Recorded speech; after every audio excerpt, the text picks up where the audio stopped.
Hello and welcome to week 3 of our class. I finished grading all your work this morning and I want to thank you for getting it all in.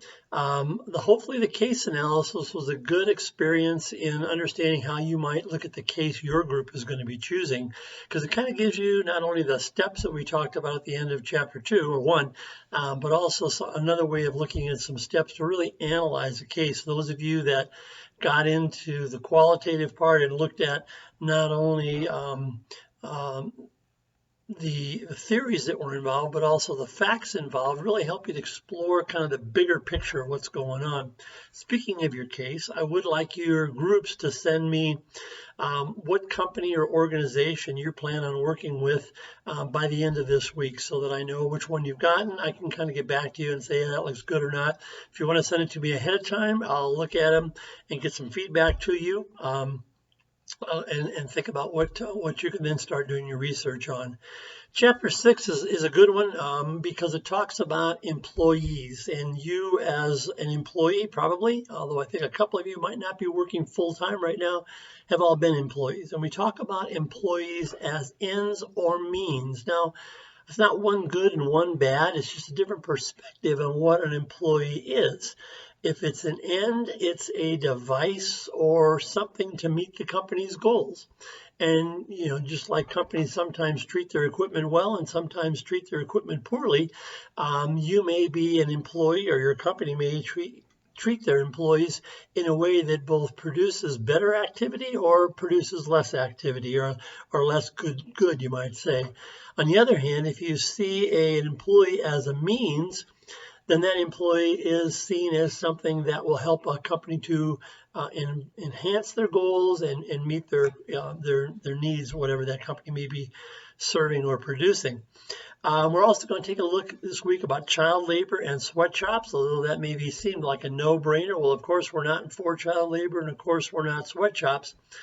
For an ethical analysis, there's a section in the chapter. We'll spend some time in our chat tomorrow night, or our live group tomorrow night, talking about how you might look at child labor or sweatshops. And part of the reason I'm choosing to go over that is because some of you in the company you choose may be working with companies that have employed this technique. The Enron videos are kind of long, but I'd encourage you to watch them by the end of the week if possible, because it gives you a pretty good analysis of a company that, as is described in the video, started off as a really boring company that produced something that hardly anybody ever thought about, and turned into a company that is reviled as one of the most corrupt, manipulative organizations that ever existed, perhaps. So we'll look at that contrast with Enron a bit, talk a little bit about privacy in the workplace. If you haven't already, I'd encourage you to examine the policies of your own company and what those policies might say about what rights you may have as an employee, and the privacy that you may or may not enjoy, or maybe not even realize that you enjoyed in your company. And finally, we'll talk a little bit about servant leadership and Machiavelli. That's an experience we're going to do in our live virtual session.